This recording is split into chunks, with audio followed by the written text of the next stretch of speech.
to me, that was a way of like helping and healing to give, because theater people are givers.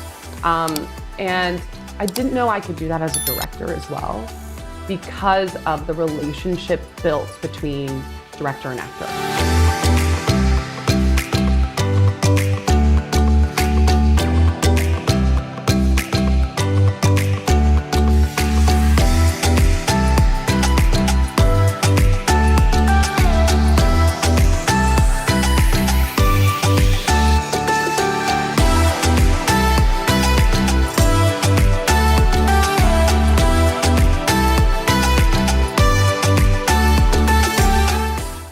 Everyone. I'm sure that our guest today has said that a time or two. Liz Bealko is a renowned director, a performer, talent scout, voice coach, you name it, she's done it in the industry, and we are so pleased to have her here with us today. Liz Bealko, welcome to the barn. Wow, thank you so much for having me. This has been such a delight. I can't tell you, I was so excited when I received a text message from you a few weeks back telling me that you were going to be in town. I was like, oh my gosh, she's going to come. Yes. I know that when we connected the first time was right after the production of Annie, and by that time, like, I'm burned at both ends. I am dead to the world, but this time coming here, I knew that I had a little bit, of a breather? Yes, I had more time to give. So yes, of course, like you were one of the first people I messaged to try to like set my schedule as it. Yep. Well, I feel so privileged. Thank you so much for joining us. Now, I want to pause real quickly and recognize our sponsor. Yes. Reba's Buds and Blooms. Drop by and see Robert and Amanda on Main Street, Henryetta, for all of your floral and gift and honey needs. Thank you. We always do a segment on the show called Cup of the Week. So let's get kicked off with that. Yes. You brought a couple of cups. I did. I brought a couple of cups.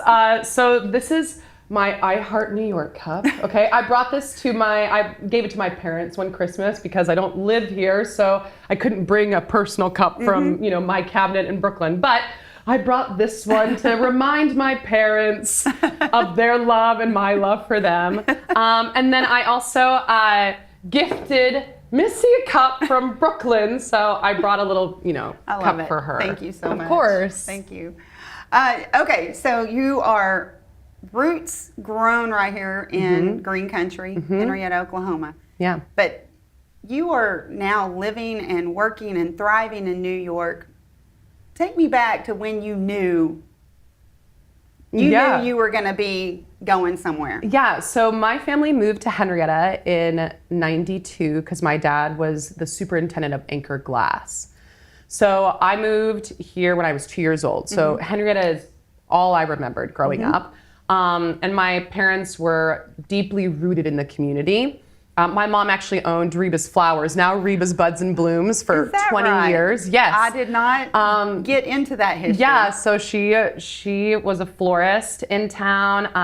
After my dad worked at Anchor, he retired from there and became the vice president of First National Bank, now Patrons Bank. My dad had many careers. He wore many hats, which now I also wear many hats, so that makes sense. We will talk about that too. But really the first time that I knew I wanted to do theater was when I was 6 years old and my parents took me to the national tour of Cats. And where did you see that? I saw it in Tulsa. So I remember they loaded me up and we went to the PAC, and I remember I was like around I feel like we were 6 rows back, and it was just so magical. And if you've ever seen Cats, it's the weirdest musical you probably will ever see.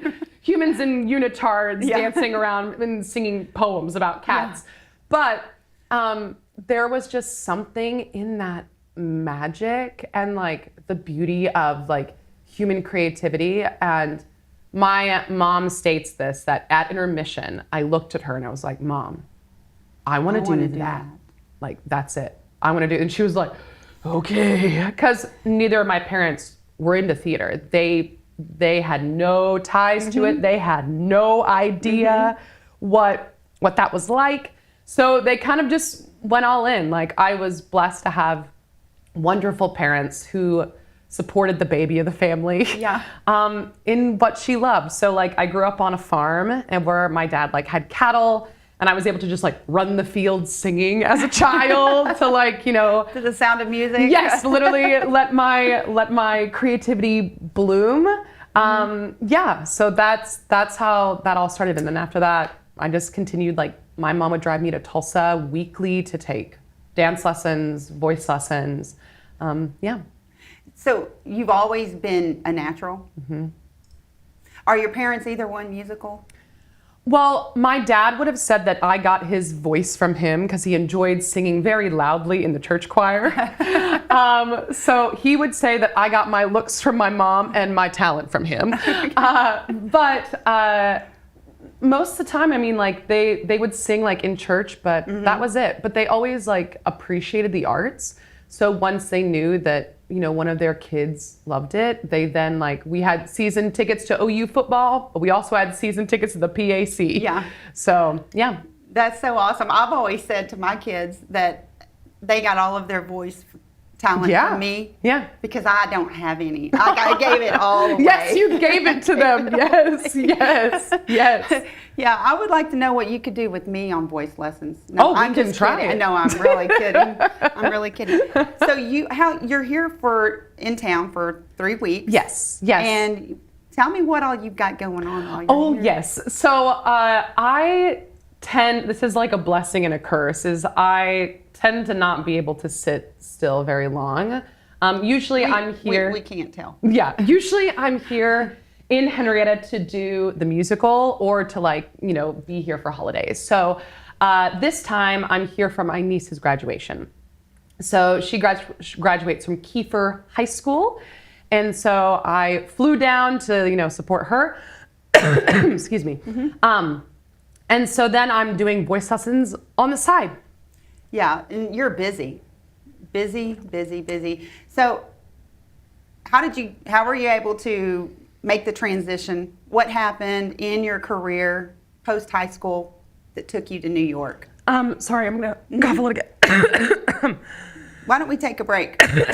Right. We're gonna hear from one of our sponsors right here. Welcome to Work Ready. I'm Tony, and we're here today to kick off our May workshop. Guys, our workshops are free, friendly, and at the end of the workshop, you'll have the skills, the training, and the confidence to go out and start that next career move. Our next one is June 1st. We're located right here at 7th and Grand in downtown Okmulgee, 539-286-3186. All of our services are free.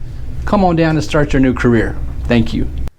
All right, we're back. We had to take a little break because these Oklahoma and New York combination of allergies got the better of you that time. They got me. Okay, yes. So back to your question of the connector between Henryetta and New York. So after high school, I knew I wanted to study musical theater. I knew I wanted to be a performer. So I auditioned and I got into some universities. I ended up choosing Oklahoma State University. Now, remember, I said that my dad was an OU fan. Yeah. And then I got into Oklahoma State. But, I always thought that you would go where, the most money takes you, right? Absolutely. So I almost got almost a full ride to Oklahoma State. So go Pokes, that's where right. I went. Yes, and there I was able to study with some really great people. I trained in opera as well as jazz and musical theater. I was able to take a lot of great dance lessons. And so after that, I was off to New York. Well, while you take a moment, we've got a clip that I want to share, because I was going to put you on the spot and say, can you belt out a few chords? But we're really not mic'd up for that. So here we have a little clip of you performing. Mm-hmm. So we'll take a look at that. Tell us about this event. So this was actually a concert that I had designed because I was doing a benefit concert in Henryetta. So when the Henryetta program started, it was just me, and the students would raise all the money on their own. So I wanted to create a benefit concert that then went immediately into the program. So I created a 90-minute concert that went from my life in Henryetta to my life in college to my life in New York. And it was called Finding Your Light and finding where you belong. couldn't have said it any better. I have seen some of the productions that you have helped with, and you brought back the theater. Mm-hmm. You really did. Did they have a theater program when you were in high school? They did, but it was done by just the choir department. So like the choir teacher did the musical every year. So there wasn't a theater department. There wasn't a class. The musicals were not as large scale as you see today. Mm-hmm.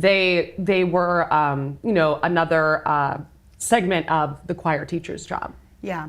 So you really had a passion to see that come to fruition. Mm-hmm. And that happened after you were already in New York and you knew that now I've got this ability, or I don't know, what is it, resources? Yeah. So the way it happened is wild. So I didn't know I would ever become a director. I had no idea that path was awaiting me. So I was in New York and I was auditioning all the time, and in the industry you get rejected a lot. And that part was hard, especially when, you grow up in a small town and there's so many people that love you and want you to succeed. And that weight was really heavy at times. I also had a voice teacher who was very emotionally abusive at the time. And so, to be honest, 2016 was a really hard year to know where I was going next, to know my path forward, because in the industry or at the beginning of my audition process, excuse me, I would go into an audition. They would look at my headshot, so a photo. So sorry. And they would just say no before you even sang for them. So that was very hard. But in that fall, so October 2016, a student from Henryetta actually messaged me and stated that her and a couple students are wanting to start a theater program, because by then the program that I had been, the teacher had left. There had been a couple different teachers in between. Mm-hmm. So there was no access to musicals anymore. And they wanted to start something, and would I help them? And I remember sitting in my apartment and feeling well, what if I take this chance, create something out of nothing, and if I fail, I've at least tried it. Mm-hmm. And also I've never directed before. So at that point, also they've never been in a musical before. Yeah. So if I mess up, they're really not gonna know. No one's gonna know. know.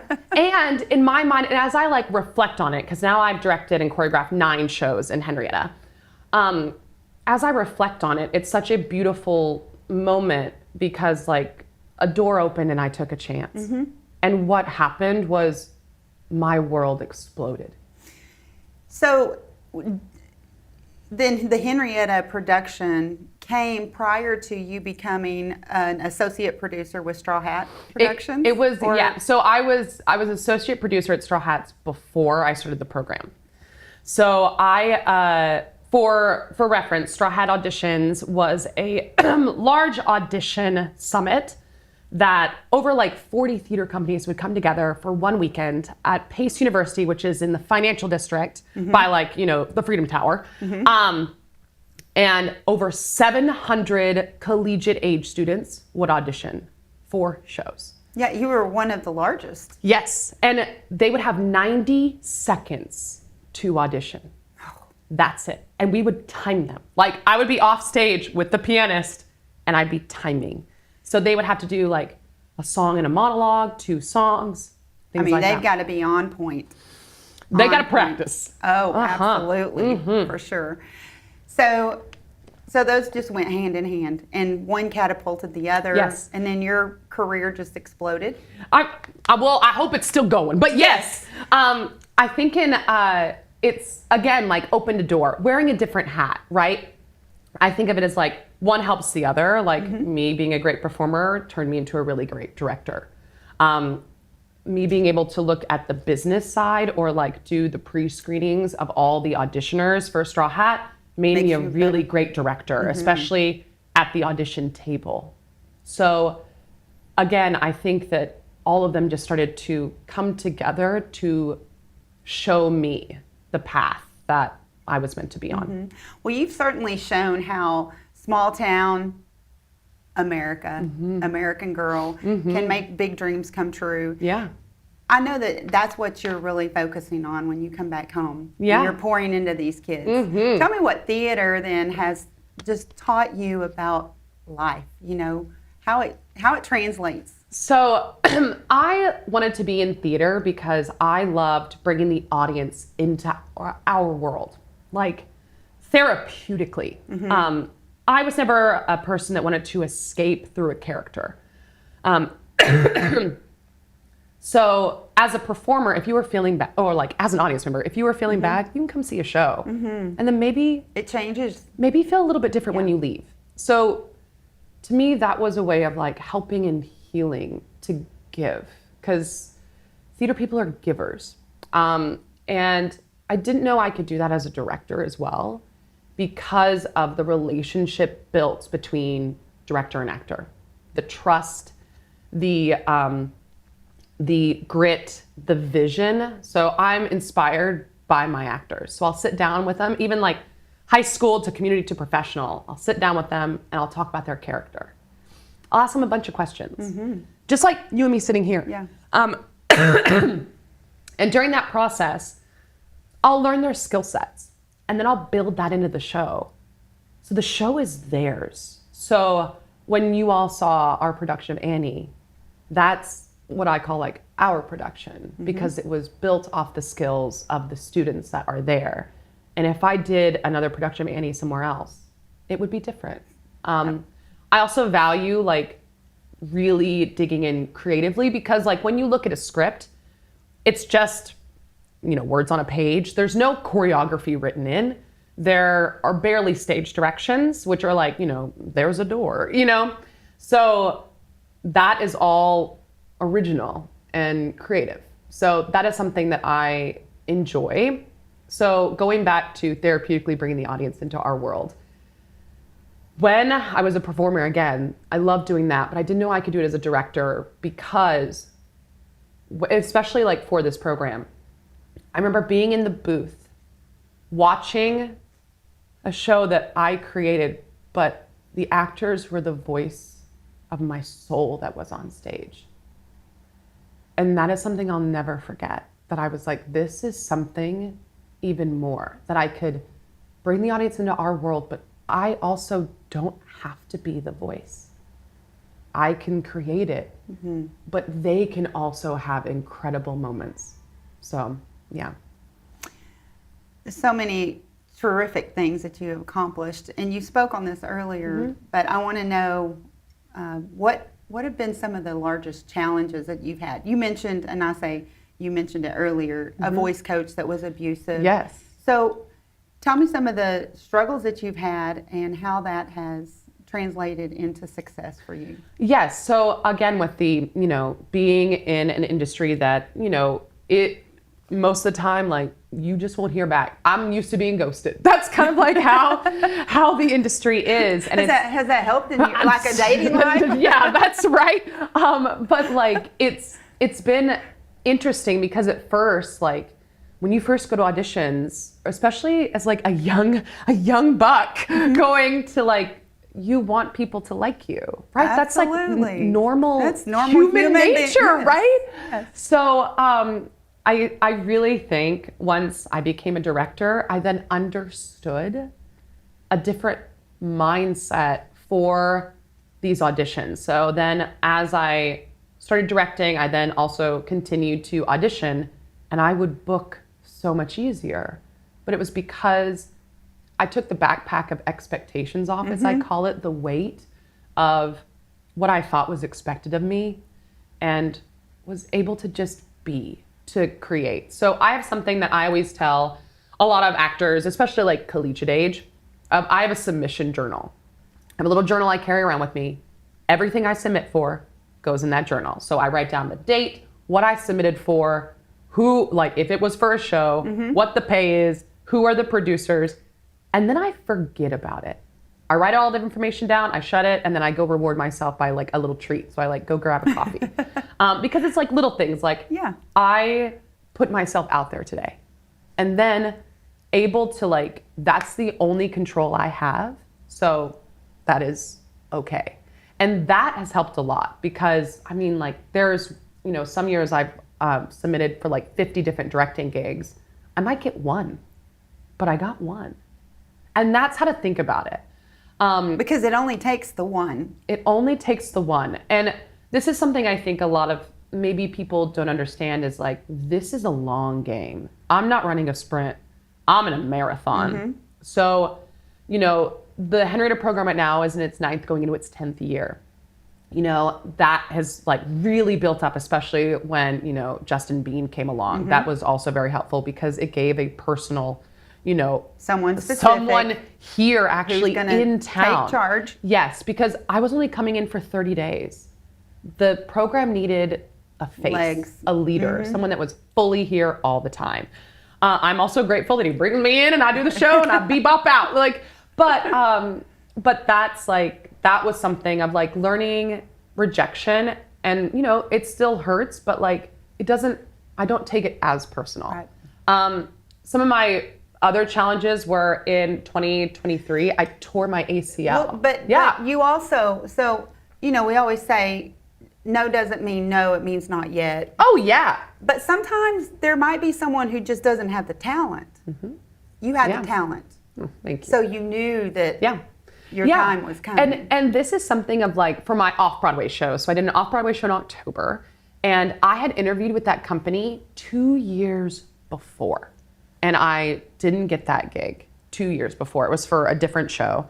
And then that company emailed me last year out of the blue, being like, hey, we're thinking about you. Like, are you available to interview for this show? And again, I think of it as like, I wasn't ready for that one 2 years ago, but I was ready for this one. And so that is how like the thought of it comes along. So, you know, if I get a rejection from a certain show, that means it's opening me up for something else. And that is okay. Like, again, like I was worried last year that I wasn't going to have a show during the summer. I was very worried about it. And then my dad passed away last summer. So that gave me the space to be here with my family, to be able to like help my mom on the farm and all of that. So like sometimes it's a sad blessing, but it allows you to have space. Absolutely. Yeah. So you tore your ACL. Girl, yeah, I tore my ACL. So I did it playing hide and seek, which is really embarrassing. Yes, so I was directing and choreographing a show at Oklahoma State. They had brought me in as a guest artist, which was really cool. That was really awesome. But yes, I tore it playing hide and seek. And like behind stage after? Oh, we were on campus. Oh, okay. I was on campus running like a 30-year-old hooligan. Yes. Yes. And I didn't know I had fully snapped it until a month later, and I continued working on it. And so once I found out what I'd actually done, because I had like tore it from bone, like there was no more. I had a moment where I thought that I had ruined my career, and that was really hard because I was really mad at myself for doing that, but I was not gonna let that slow me down. So I ended up having surgery in New York. My surgeon was the guy that represents the U.S. skiing and snowboarding team. So he was used to these. Yeah. So he was used to these. He'd come in and give me a fist bump.